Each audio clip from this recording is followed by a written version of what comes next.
नमस्कार, स्वागत है आपका डीवी लाइव के इस खास कार्यक्रम में। मैं हूं समीर आत्मज मिश्र और मेरे साथ स्क्रीन पर आपको दिखाई दे रहे हैं डॉक्टर अतुल जायसवाल जी। आप सीनियर स्ट्रक्चरल इंजीनियर हैं, यानी आप आर्किटेक्ट भी हैं, डिज़ाइन भी करते हैं और जो एक शहर की संरचना कैसे तैयार की जाती है, घरों की संरचना कैसे तैयार की जाती है, उस फील्ड से जुड़े हुए हैं, उसके एक्सपर्ट हैं।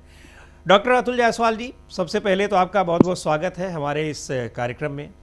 और हम अपने दर्शकों को भी बता दें कि आज डॉक्टर अतुल जायसवाल जी से हम बात क्यों कर रहे हैं। बात करने के पीछे जो मकसद है वो ये है कि पिछले करीब 1 महीने से हम लोग देख रहे हैं कि देश के तमाम शहर जहां 2 दिन 4 दिन लगातार बारिश हो गई है, वो ऐसा लग रहा है जैसे वहां पर बाढ़ आ गई हो, जबकि नदियों में अभी उस तरह से बाढ़ नहीं आई है। आमतौर पर अगस्त के एंड में या सितंबर में बाढ़ आती है। तो इस बाढ़ का कारण क्या है? बहुत सारे उसके पीछे कारण बताए जा रहे हैं, जो जहां पर राजनीतिक दल हैं वो एक दूसरे के ऊपर आरोप प्रत्यारोप लगा रहे हैं कि उनकी सरकार में ठीक काम नहीं हो रहा है, हमारी सरकार थी तो कहीं अच्छा काम हो रहा था। लेकिन इन सब से अलग ये भी जानने की कोशिश करेंगे कि वास्तव में दिक्कत है क्या। और पहले इस तरह से नहीं होता था कि 2 दिन 4 दिन पानी बरस गया तो बाढ़ आ जाए शहर के भीतर। तो डॉक्टर साहब, यही मेरा सबसे पहला सवाल है कि हम देख रहे हैं कि दिल्ली, गुड़गांव से लेकर और प्रयागराज जहां आप बैठे हुए हैं वहां पर भी, बनारस में भी, हर शहर 3 दिन 4 दिन अगर बारिश हो जा रही है तो बिल्कुल वहां नावें चलने लग रही हैं। तो क्या है इनके पीछे? और अभी 2 साल 4 साल पहले तक ऐसी स्थितियां नहीं होती थी।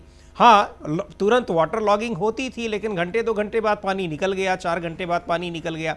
अब तो यहाँ पर बिल्कुल बाढ़ वाली स्थिति दिखाई पड़ रही है। तो क्या है बेसिक वजह इसके पीछे? आप क्या देख रहे हैं, क्यों ऐसा हो रहा है? Basically, it is a problem of intermixing of different kind of waste and sewer lines, drainage line, and the solid waste management. Ji. Plus, basically we draw that हम लोग जब भी डिस्पोजल सिस्टम बनाते हैं, हम लोग ड्रेनेज लाइन डालते हैं, तो हम लोग higher level to lower level डालते हैं और कोशिश करते हैं कि हमारा फ्लो, ग्रेविटी फ्लो जो है जी, विद हमारे कुछ हमारे आईएस कोड की परमिसिबल लिमिट्स है, उस स्लोप के साथ हम उस सीवर लाइन को ड्रॉ करें और अपने जो भी ड्रेनेज प्रोड्यूस हो रहा है उसको हम अलग से एसटीपी तक ले जाए ताकि वहां ट्रीटमेंट होके उसका प्रॉपर डिस्पोजल हो पाए। बट जो बेसिक प्रॉब्लम आ रही है कि डिफरेंट पॉइंट्स पे जहाँ पे sewer line, drainage line plus solid waste ये इंटरमिक्स हो जाता है और जिसकी वजह से हमारा चोकिंग उस पॉइंट पे होती है और हमारा ड्रेनेज आगे नहीं बढ़ पाता है। एक्चुअली में जो रेट से हमारा एक्सेसिव वाटर होता है वो फॉर स्मॉल पीरियड जो हमारी रेनफॉल होती है उससे हमारा कैचमेंट एरिया के अकॉर्डिंगली डिफरेंट ड्रेनेज लाइन में जो है सीवर लाइन में हमारा पानी जो है वो बढ़ता है। अभी जब हमारी चोकिंग होती है तो वो पानी निकल नहीं पाता है क्योंकि कहीं कहीं पे हमारी जो कैरिंग लाइन है वो भी साइड में या स्लोप में इनसफिशियंट होती है और डिफरेंट हाइड्रोलिक पैरामीटर वहां पे एनकाउंटर करने लगते हैं जो फ्लो को हिडन करते हैं, बैरिकेड करते हैं, फ्लो हमारा कॉन्टिन्यूअस नहीं हो पाता है जी। अब थोड़ा इंजीनियरिंग में हो जाएगा, laminar flow, turbulent flow, energy dissipation, इन सब पैरामीटर्स की अगर हम स्टडी करते हैं तो हमारी जो लाइन है वो इन ग्रेविटी फ्लो वेरी स्मूथ होनी चाहिए और जहां जहां पे हमारे कुछ इंजीनियरिंग पैरामीटर डेविएट होते हैं जैसे sudden lowering of down, lowering of land या सडन एलिवेशन चेंज, तो वहां पे हमें एक सिस्टम बनाना पड़ता है कि हमारा जो कन्वेयर्स है वो प्रॉपर ड्रेनेज को लेके आगे बढ़ाए और जो भी हमारा एनर्जी एक सडनली इंक्रीज हो रही है वो वहां पे डेसिपेट होके प्रॉपर फिर हम लोअर एनर्जी ड्रेनेज को आगे बढ़ाएं। बट अभी जो बेसिक प्रॉब्लम हो रही है कि कुछ 4-5 दिन बहुत एक्सेसिव रेनफॉल हुई जिससे कि हमारा एक्चुअली में जो डिस्चार्ज होता है वो cross section area into velocity हमारे जनरलाइज एक फॉर्मूला है जी। तो जब हमारा डिस्चार्ज बढ़ेगा तो क्रॉस सेक्शन एरिया तो हमारा फिक्स है, हम्म। तो वेलोसिटी रेट बढ़ेगा, है ना। बट हमारा चूंकि ड्रेनेज जगह जगह पे चोक हो गया है, वो बढ़ तो पाता नहीं है, और पूरा वाटर वहीं पे होल्ड हो जाता है, और वही फिर हमारा पूरा एरिया जो है सबमर्ज हो जाता है पानी से। अब इसके बहुत सारे पैरामीटर है, गवर्निंग पैरामीटर्स, जो हमें लीड करते हैं। हमारा कोई भी जो टाउन डेवलप होता है पूरा एज अ होल, वो डिफरेंट डिफरेंट टाइम पीरियड में होता है। हम एक एरिया पहले बसता है, फिर दूसरा एरिया बसता है। जब हम दूसरा एरिया बसाते हैं तो हम एडजेसेंट एरिया का लेवल्स कंसीडर नहीं करते हैं at the time of developing a new area. जी। उस केस में हमारा जब पहले का डेवलप एरिया है, जिससे हम ऑलरेडी सीवर सिस्टम को और एसटीपी को कनेक्ट कर रखे हैं, अगर हम उनको उनसे दोबारा जोड़ते हैं तो हमें पूरा जो है फ्लो चार्ट वहां नहीं मिलता है, और हमारा ड्रेनेज जो है ब्लॉक होने लगता है। फिर हमारा जो ड्रेनेज लाइन है वो एक कैलकुलेशन होती है, पॉपुलेशन से वो रिलेट करता है। अभी with the scarceness of land, cost of land, हम लोग सडनली वर्टिकल डेवलपमेंट में चले गए। तो पहले जितने एरिया में पूरा एरिया जितनी फैमिलीज रहती थी, उतनी फैमिलीज तो एक अपार्टमेंट में रहने लगी है। हाँ। तो इन्वेंट तो हमारा मल्टीपल टाइम बढ़ गया जी। और वो हमारा जो पॉपुलेशन जो बढ़ती है तो केवल ड्रेनेज ही नहीं बढ़ता, सीवरेज ही नहीं बढ़ता है, हमारा सॉलिड वेस्ट मैनेजमेंट का भी बहुत बड़ा पार्ट बढ़ता है, क्योंकि रेगुलर यूजर्स बढ़ जाते हैं। अब अगर हमारा solid waste management programme independent नहीं है, अगर हमारा ड्रेनेज लाइन प्रॉपर अलग से नहीं है और सीवरेज लाइन अलग नहीं है, तीनों अलग अलग कंपार्टमेंटेशन में नहीं है, एक्चुअल में हम इन जनरल जब हमारा रेनफॉल होता है, हम कैचमेंट एरिया लेते हैं, तो हम इसको सीवर लाइन में ड्रेन को नहीं ले जाते हैं, इसको हम ड्रेनेज लाइन से निकालते हैं, ठीक है। पर हमारा ड्रेनेज लाइन सिस्टम क्या है कि बहुत सी जगहों पे सीवर लाइन में जाके कनेक्ट हो जाता है और फ्लो आगे बढ़ जाता है। इन सब चीजों को ध्यान रखना जरूरी है। फिर हमारा सबसे बड़ी चीज है जो हमारे जो प्लास्टिक वेस्ट है और तमाम तरह के डिफरेंट वेस्ट है, उन सबको हम सेपरेटली अगर उठा लें तो हम चोकिंग इशू को थोड़ा सा कंट्रोल कर सकते हैं।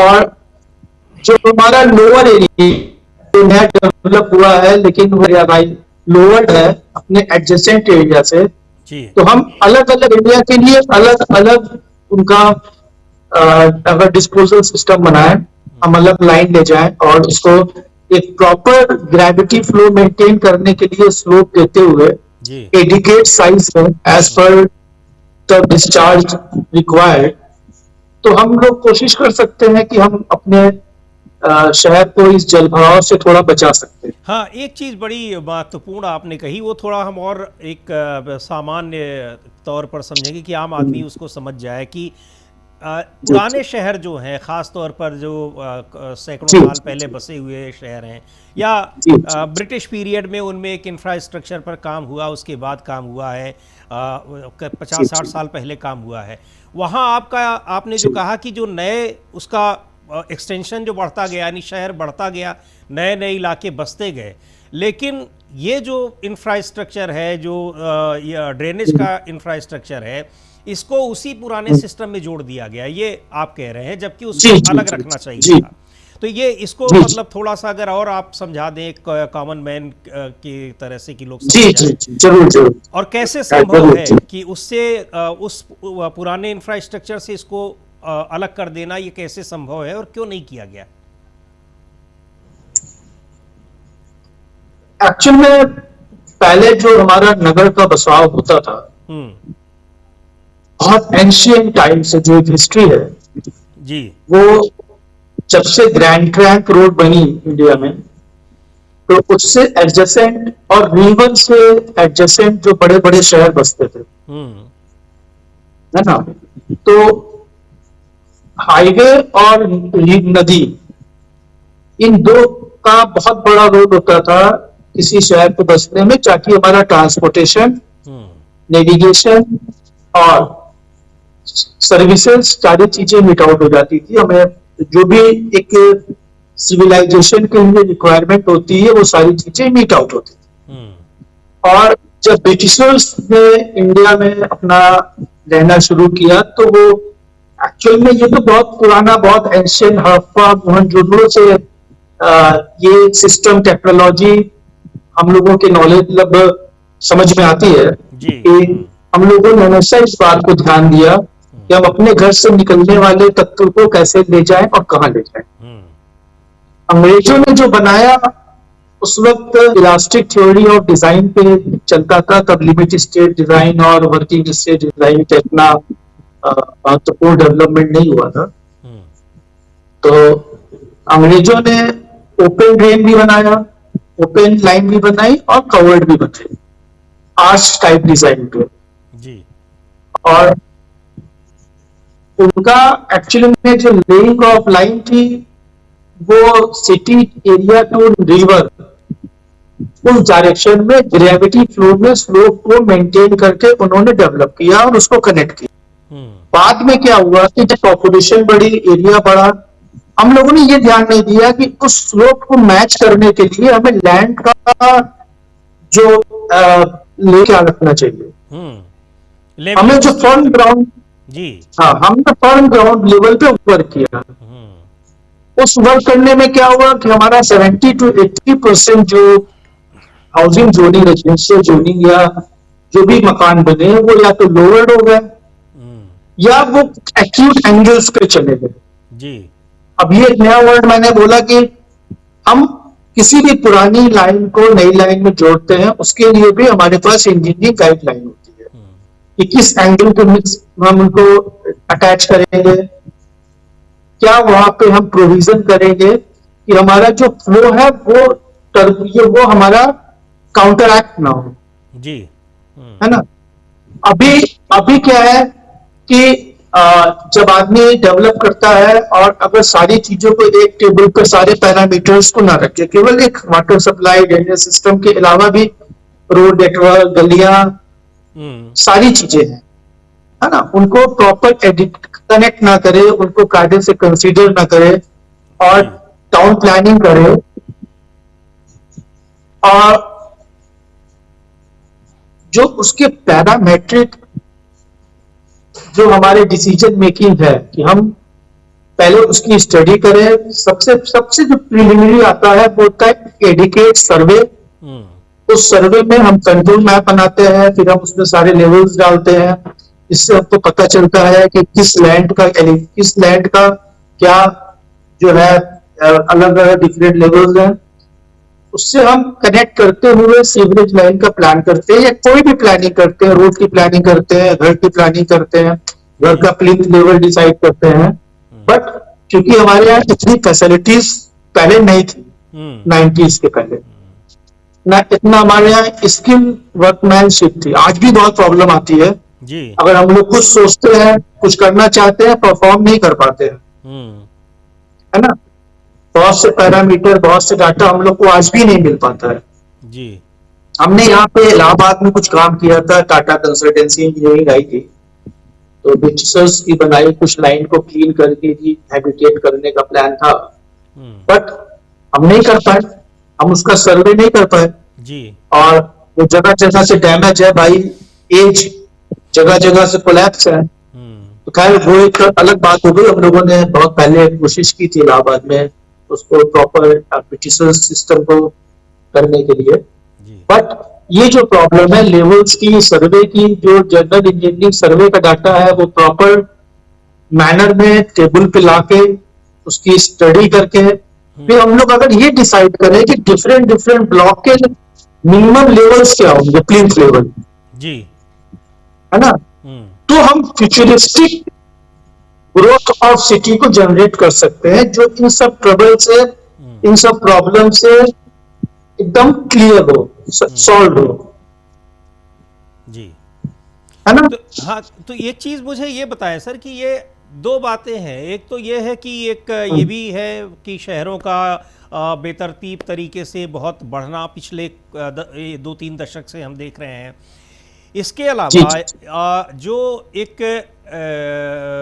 क्वालिटी होती है, मतलब जो क्वालिटी कंट्रोल होता है, वो भी वो बहुत जी बड़ा जी सवाल है कि कैसे कुछ हो रहा है। दूसरी जी जी बात, आप महत्वपूर्ण बात कह रहे हैं कि डिजाइनिंग के लेवल पर ही, उसकी यानी प्रिलिमिनरी लेवल पर ही इस तरह से तैयारी नहीं हो पा रही है कि वो आगे चलकर वो जी बेहतर हो। तो ये जब जी जी सरकारें इनको प्लान करती हैं, इसके लिए मास्टर प्लान बनता है, तो क्या उस समय इन सारी चीज़ों को ध्यान में नहीं रखा जाता है या कोई शॉर्टकट निकाला जाता है? सारी चीजें एक्चुअली हाँ। में जो गवर्नमेंट के मॉडल्स है ना, जी जी। सारी चीजें पेपर पे रह जाती है। हम्म। और सर्वे भी होता है, एक्चुअली मूविंग ट्रैफिक होती है, बहुत सारी प्रॉब्लम्स होती हैं। अब हर जगह अभी हमारे पास जो इंजीनियरिंग सर्वे के इंस्ट्रूमेंट है बड़े हाई क्लास आ चुके हैं। हम्म। पहले तो कई लेवल्स, डम्पी लेवल और इन चीजों से होता था, हम लोग जीएस पे और उससे भी एडवांस हम्म। इंस्ट्रूमेंट है ना। और भी बहुत सारे सॉफ्टवेयर टेक्नोलॉजी है, सैटेलाइट से, जीपीएस से हम लोग काम कर सकते हैं। हम्म। तो अभी ड्राइंग बनती है, लेकिन हमें जहां तक लगता है, मेरा पर्सनल एक्सपीरियंस है, खाता पूर्ति ज्यादा होती है। हम्म। वो ड्राइंग जब कॉन्ट्रैक्टर के पास आती है जी। तो प्रॉब्लम होती है हम्म। एग्जीक्यूशन, है ना। क्योंकि जो उसका प्रॉपर तरीका है लेआउट का, पूरा प्रॉपर लेआउट करके जगह जगह पे हम्म। बेंचमार्क क्रिएट करके, और बेंचमार्क के बाद प्रोग्रेसिव ट्रांसफर करके हम्म। जो हमें लाइन लेन करनी चाहिए या ओपन ड्रेन बनाना चाहिए, बैक स्लोप पे जो ध्यान देना चाहिए वो नहीं हो पाता जी। है ना। हम्म। अभी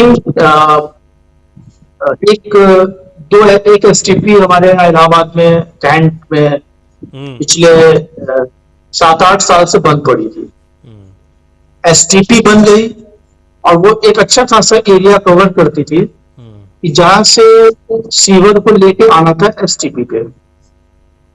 पर वही था, लेइंग ऑफ लाइन की प्रॉब्लम, बड़े सारे कंसल्टेंट्स आ रहे थे जा रहे थे, कोई नहीं से कर पा रहा था कि ये एसटीपी तक ये सीवरेज पहुंचे कैसे। हम्म। कभी वो पंपिंग का एडवाइस करते थे, कभी कुछ करते थे, बट ये प्रॉब्लम आई मेरे पास, मैंने उसको कैच किया, सॉल्व जी। किया, आज वो एसटीपी चल रही है। तो ये एग्जांपल बताने के लिए, इसका रीजन क्या है कि जब हम्म। तक आपका सीवरेज ग्रेविटी फ्लो में, जी।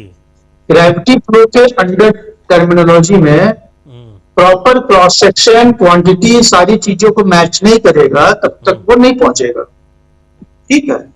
और दूसरा है कि जहां जहां भी हमारा सॉलिड वेस्ट मैनेजमेंट प्रोग्राम है, हम्म। उसको हम हाउस से ही सॉलिड वेस्ट मैनेजमेंट प्रोग्राम को अगर हम अरेंज कर लेते हैं, हम्म। तो वो हमारा वेस्ट रोड पे नहीं है। जब वो रोड पे नहीं आएगा तो वो हमारा ड्रेनेज में मिक्स नहीं होगा। जी। जब ड्रेनेज में मिक्स नहीं होगा तो लैंड चोक नहीं करेगा हम्म। और हमें वाटर लॉगिंग से मुक्ति मिली, वहां पे मिलेगी। अच्छा, एक चीज़ और भी है, ये कुछ पुराने शहरों का तो एक बड़ा एक वजह जो है आपने बताया भी कि एक तो जो उनकी लिंकिंग होती है, उनको जोड़ा जो जाता है तो वो ठीक नहीं होता है और जोड़ना चाहिए भी नहीं। उसके बजाय नए जो एरिया बन रहे हैं उनको एक उनका ड्रेनेज सिस्टम उनको अलग रखना चाहिए, अलग रखना मेरा तो यही चाहिए। कहना जी। है। जी हाँ। जी जी और दूसरी, लेकिन इसके अलग अगर जैसे गुड़गांव जैसे शहर को देखा जाए या नोएडा, गाजियाबाद शहरों को देखा जाए, इन जगहों पे जो नए बसे हुए शहर हैं पूरी तरीके से उनको नया बसाया गया है, ये कोई पुराने नहीं। यहाँ पर क्या वजह है इन सब की? सर, यहाँ पे सेम वजह है जैसे मैंने पहले आपको बताया जी। कि ये भी प्रोग्रेस बाई पार्ट्स है। हम्म। पहले सेक्टर 1 बना, फिर हाँ। सेक्टर दूसरा बना, सबसे होता गया, तीसरा बना। पर बेंच आपका प्लिंथ लेवल, हम्म। एक्चुअल में प्लिंथ लेवल इतना होना चाहिए, जी। ऐसा कहीं कोई गाइडलाइन नहीं है। हम्म। जब वो गाइडलाइन नहीं आई तो हमारा कहीं कहीं पे बकेट हो गया, कहीं हमारा लोअर जोन हो गया, कहीं अपर जोन हो गया। जी। तो जो हमारा लोअर जोन रहेगा वहां तो पानी भरेगा ना, नहीं निकलेगा। तो हम्म। हम अगर हमें ये पहले पता होता कि हमारा ये सेक्टर लोअर जोन जो हम्म। बसा है वो पहले डिसाइडेड होता कि ये बसेगा, जी। तो हम उस जोन का लेवल लेके लाइन हम अपना आगे तक चलते हैं। हम्म। हम डेप्थ ऑफ लाइन बढ़ाते हैं अपर जोन में, जी। पर वो प्रोग्रेसिव डेवलपमेंट होता रहा, हम आगे बढ़ते गए, हम्म। क्योंकि उतनी फील्डिंग में और सारी चीजों में खर्च बहुत ज्यादा होता है। फाइनेंशियल मैटर भी आता है इसमें। जी। तो आदमी फर्म ग्राउंड जहां मिला वहां पे अपने नया लेआउट बना लिया। समझ रहे हैं ना? जी। जी। हाँ। तो अच्छा। वो लोअर जो है वो बकेट। हाँ, इसमें एक चीज़ और भी है। एक एक तो ये कि पूरा जो इंफ्रास्ट्रक्चर डेवलपमेंट है वो सरकार का पार्ट है। दूसरा, जब नए एरिया जी बन जी रहे हैं तो हम आप घर बनवाते चले जा रहे हैं, उनकी भी कुछ न कुछ गलतियां होती हैं। पूरा का पूरा जो एक सिस्टम है, जो नियम है, वो पूरा फॉलो नहीं हो पाता है। तो क्या ये, बिल्कुल नहीं हो पाता। हाँ, इंडिविजुअल लेवल पर भी जो चीज़ें हैं वो इस तरह से, जब बरसात हो गई तो वाटर लॉगिंग के लिए जिम्मेदार है? मतलब वो कितनी ज़्यादा जिम्मेदार है सरकार के इस वो बहुत इंफ्रास्ट्रक्चर? ज्यादा जिम्मेदार है। हाँ। जी। वो बहुत ज्यादा जिम्मेदार जिम्मेदार है। और क्योंकि गवर्नमेंट जब कोई प्रोजेक्ट करती है हम्म। तो गवर्नमेंट तो चलिए उनके पास सारा डिपार्टमेंट है, सारी चीजें हैं, वो काफी स्टडी भी कर लेती है, आईआईटीज वगैरह का भी रेफरेंस ले लेती है, जी। और वेटिंग प्रोसेस भी उनके यहाँ होता है। प्राइवेट बिल्डर के लिए ऐसा कोई कंपल्शन नहीं। हम्म। और प्राइवेट बिल्डर कभी एज अ होल प्लान नहीं करता है। अगर उसकी 500 एकड़ या 1000 एकड़ की टाउनशिप है जी। तो वो भी इन पार्ट करता है अपने बिजनेस को प्लान करते हुए। हम्म। वो पहले internal development as a whole project का नहीं करता जी। है ना? हम्म। तो कोई भी चीज अगर पार्ट में होगी तो वहां पे ज्वाइंट कनेक्शन और प्रॉपर सुपरविजन की जरूरत होगी, जो नहीं हो पाती है। तो क्या इंटरनल डेवलपमेंट में वो अपना अरेंज करता है, फिर उसको वो बाहर जब लेके जाता है तो वो मिसमैच हो जाती है हमारी जो रेगुलर लाइंस हैं। समझ रहे हैं? जी। तो वो हमें, अच्छा, सडन सडन जो है हमारा क्यों बदलता है, हमारा डिस्चार्ज बदलता है। हम्म। तो वहां पे प्रॉपर सिस्टम अगर नहीं बना हुआ है तो हाइड्रोलिक्स एनर्जी जो है वो तो बहुत ज्यादा है, वो तो फिर थ्रस्ट करेगी, टर्बुलेंट करेगी हाँ, और पानी का बहाव रोकेगी। बिल्कुल। अच्छा, एक एक बात और ये आती है कि जिस तरीके से चूंकि ये मामला पॉलिटिक्स का है, लेकिन अब जिम्मेदारी तो सरकार की ही है। आप अगर जी वाटर लॉगिंग हो रही है, नहीं कुछ हो रहा है, इसमें सरकारों का क्या रोल है? सरकारों का मतलब कि अगर कोई सरकार आज है और कल को दूसरी सरकार है तो उनकी कितनी इसमें, एक तो बनावट के स्तर पर होती है कि जब वो बना है, और दूसरा मैनेजमेंट के स्तर पर, दोनों का क्या रोल है? इसमें स्टडी करने में कोई बहुत बड़ा इश्यू नहीं है। जी। आप अगर कोई भी शहर 70-80% अपनी जोनिंग कर चुका हम्म। है ना, तो अभी इतना बड़ा इशू नहीं है असेसमेंट करना। हमें कितने नंबर ऑफ एसटीपी लेनी है हम्म। और हमारा वो सारी एसटीपी के कैचमेंट एरिया क्या क्या होंगे ये डिफाइंड होना चाहिए। जी। अब आना चाहिए, अब हम लोग अगर जब कंस्ट्रक्शन को भी उसमें डिफिनीशन को भी डिस्पोजल सिस्टम में अगर हम लोग कवर कर लें, कि हम ये डिसाइड कर दें कि हमारे बिल्डिंग्स के प्लिंथ लेवल्स क्या होंगे, हम्म। रोड लेवल्स क्या होंगे, है ना? जी। अगर हम सारी चीजें हम पहले से डिसाइड करते हैं कि अगर आप इस एरिया में आप मकान बनाने जा रहे हो तो आपको अपने प्लिंथ की हाइट इतनी रखनी है हम्म। और रोड का लेवल ये रहेगा, तो प्रॉपर ग्रेविटी फ्लो को मेंटेन करने के लिए एक परमानेंट सिस्टम आराम से बनाया जा सके कि टाइम पे यही होता है। हम्म। अभी आप सब जानते हैं, सभी लोग जानते हैं कि रोड का लेवल भी चेंज होता रहता है। जी। आप, हाँ। बहुत बड़ी बात है कि हाँ। हमारा रोड का लेवल भी चेंज होता रहता है, जी। तो कई वो नहीं बार तो होना कई चाहिए। कई बार तो ये होता है कि मकान जो हैं वो रोड से ऊपर बने हुए हैं, और फिर मकान बहुत नीचे सारे बनते हैं, मकान है सर, रोड ऊपर हो जाती है। जी। बहुत सारे, हाँ। बहुत सारे सर, वेरी लार्ज नंबर। हाँ। और इसीलिए तो अभी हाउस लिफ्टिंग का भी जो टेक्नोलॉजी है वो अब डिमांड में आने लगी है कि मकान को कैसे उठा दें, है तो ना। इनको इनको लेकिन इनका ये जो रेगुलेटरी सिस्टम है फिर इसका कहीं ना कहीं वो भी तो वो कहीं ज्यादा दोषी है। चलिए इंफ्रास्ट्रक्चर बन बिल्कुल गया। हमें, हाँ, भाई बहुत सारे डिपार्टमेंट है, अपनी अलग अलग डिपार्टमेंट अपनी अपनी रिस्पॉन्सिबिलिटी को करता है, वो एक सिंगल टेबल पे तो आके इनकॉर्पोरेट होता नहीं है, जी। है ना। जो डिपार्टमेंट गली देख रहा है वो गली देख रहा है, जो रोड देख रहा है वो रोड देख रहा है, जो नगर निगम है वो अपना पार्ट देख रही है, पीडब्ल्यूडी अपना पार्ट देख रही हम्म। है ना। तो बहुत से ऐसे शहर है जहाँ पे कि कोई, जब तक इन लोगों की एक साथ बैठ के प्लानिंग नहीं होगी, हम्म। हम इसको कैसे रिजॉल्व करें। जलकल का अपना अलग रोल है, हाँ, बिल्कुल। सारे डिपार्टमेंट के अपने अपने रोल है। हम्म। अभी इनको इसीलिए मास्टर प्लान बनाया जाता है ना, कि मास्टर प्लान बनाते वक्त सारे डिपार्टमेंट से एडवाइस ली जाती है। हम्म। तो उसमें जोनल प्लान भी होता है। जी। तो इसी तरह हमें जोनल डेवलपमेंट करना पड़ेगा माइक्रो लेवल पे, हम्म। माइक्रो लेवल पे जोनल डेवलपमेंट करना पड़ेगा। हर जोनल डेवलपमेंट में उस जोन का एक एसटीपी, उसका पूरा प्लिम सिस्टम, उसके पूरे लेवल्स, सारी चीजों का डॉक्यूमेंटेड होना चाहिए, ताकि मकान बनाने वाले को, प्रोजेक्ट बनाने वाले को, मल्टी स्टोरी बनाने वाले को सारे लेवल्स पता हो।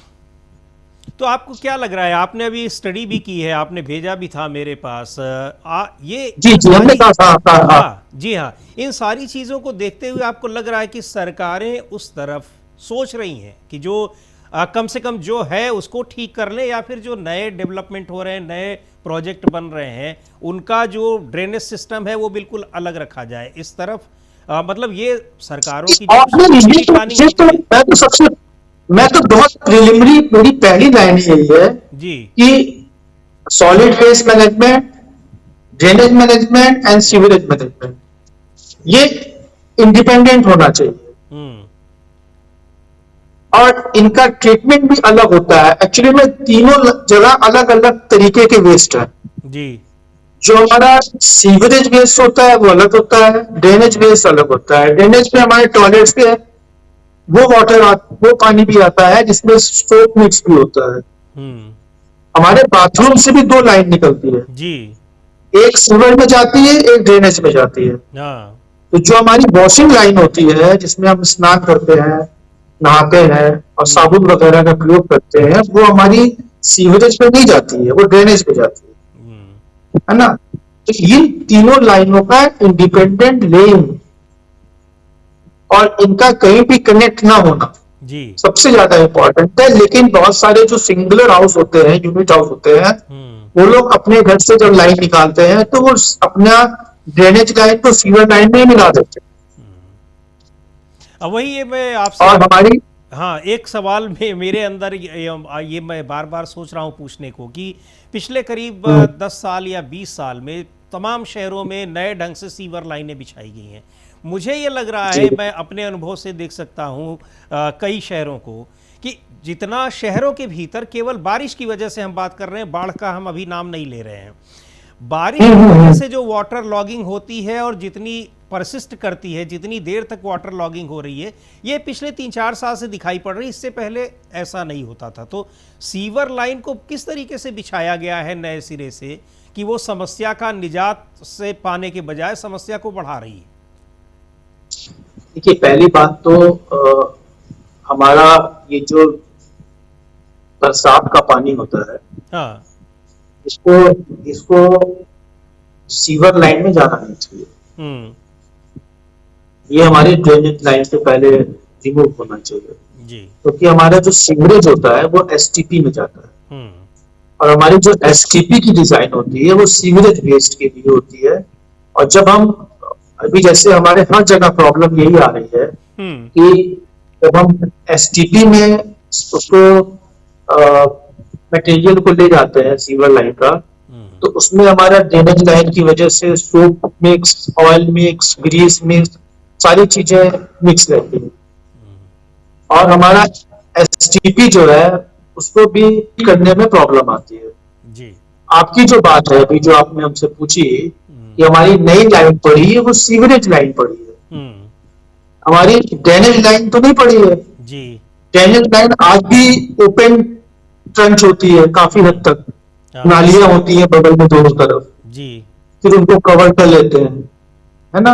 हम्म। अब हमारे यहाँ इन सारे पॉइंट्स को, इन सारी प्रॉब्लम्स को स्टडी करना, सबको पॉइंट आउट करके कि कहाँ कहाँ पे किस किस पॉइंट पे ये मिक्सिंग हो रही है, हम्म। उनको प्रॉपर तरीके से रीअरेंज करना, और बहुत ग्राउंड लेवल पे काम करना पड़ेगा क्योंकि प्रॉब्लम बहुत बड़ी है। जी। अच्छा, ये जो ड्रेनेज तो लाइन की आप बात कर रहे हैं कि ओपन है कई जगह वो बंद है, ये बेटर कौन सी होती है, कौन सा तरीका बढ़िया होता है कि ओपन एक्चुअली में हाँ। वेस्ट जो हमारा इन्वायरमेंटल इंजीनियरिंग में जो ट्रीटमेंट सिस्टम होता है, उसमें दो तरीके का प्रोसेस होता है, हम्म। ठीक है, एक एरोबिक एक एनारोबिक। जी। ठीक, तो हमारे जो ब्रिटिशर्स बनाते थे वो एरोबिक फंक्शन पे बनाते थे, हम्म। और हमारा जब घर से निकलता था सीवर तो वो ओपन ड्रेन में जाता था, और ऑक्सीजन से कनेक्ट से एक्सपोजर लेके धीरे धीरे वो प्यूरिफाइड भी होता जाता था। हम्म। और जो हमारी एनजीटी की गाइडलाइन है, तो हम जीवर तक पहुंचते थे तो वो ट्रीटेड हो जाता था उस गाइडलाइन, मतलब जो भी पैरामीटर स्टैंडर्ड थे उस समय, जी। ठीक है, और हम उसको नदी में डिस्पोज कर देते थे। हम्म। हम जब क्लोज कंड्यूट में करते हैं तो उसमें एरोबिक एक्शन आते हैं, बहुत सारे केमिकल्स, बहुत सारी गैसेस, फॉल्ट गैसेस, सारी चीजें उसमें प्रोड्यूस होती हैं, जी। हम उनको एसटीपी में ले जाते हैं, हम्म। फिर वहां पे उनका प्रॉपर ट्रीटमेंट होता है, हम्म। समझ रहे हैं। जी। तो हमें इन तीनों प्रणाली को समझना होगा। हम्म। हमने एक एसेस करके कि कितनी रेनफॉल कितने एमएम हो सकती है, पीक रेनफॉल के लिए अलर्ट होके जी। आपका लाइन्स को जो है, हमारी जो ड्रेनेज लाइन है उसको बनाना पड़ेगा। हम्म। और हमारा जो कैचमेंट एरिया होता है, हमारा जो पानी आता है जो एक्यूमुलेट होता है, हम्म। वो आता है टेरेस से, घर से और रोड से, जी। शहर में यहाँ से पानी आता है, हम्म। जो हमारे दोनों तरफ लगी हुई नालियों के द्वारा फ्लो करता है। हम्म। अब जब वो नाली में पहुंचता है तो वो सारा सॉलिड वेस्ट लेके पहुंचता है। या। अगला जहां पे ज्वाइंट या कनेक्शन होगा वो सारी चीजें वहीं इकट्ठा हो जाती है, वो आके चोक कर देती हैं हमारे मतलब नालियों को, और जैसे ही नाली चोक होती है पीछे पानी होल्ड होने लगता है और वाटर लॉगिंग शुरू हो जाती है। जी, तो इसका मतलब बहुत सारे कारण हैं और बहुत सारे लोग भी जिम्मेदार हैं ये प्लानिंग से लेकर और उसके बाद एग्जीक्यूशन तक। और ऑफ कोर्स हाँ। किसी भी टाउन प्लानिंग में हाँ। सर्विसेज को जब तक अगर आप नहीं कंसीडर करेंगे जी। तो वो सिविलाइजेशन या हैबिटेशन के लिए प्रॉपर एरिया बन ही नहीं सकता। बिल्कुल बिल्कुल, बहुत बहुत शुक्रिया। आप वहाँ, हाँ, doctor ji doctor sir, Atul thank you sir, Jaiswal ji, thank you. बहुत बहुत शुक्रिया। बहुत जी जी सारी बातें आपने बताई और निश्चित तौर पर ये सर। दर्शकों के लिए भी बहुत यूज़फुल है कि कैसे आखिर क्या वजह है कि भाई सारा सिस्टम शहर की प्लानिंग की जाती है, इतना पैसा खर्च होता है, टैक्स पेयर्स का अरबों खरबों रुपया, बावजूद उसके ये 2 महीने 3 महीने इस तरह से लोगों को परेशानी में रहना पड़ता है। तो कौन जिम्मेदार है और क्या कुछ हो रहा है। बहुत बहुत धन्यवाद इस जी जी कार्यक्रम में शामिल होने के लिए।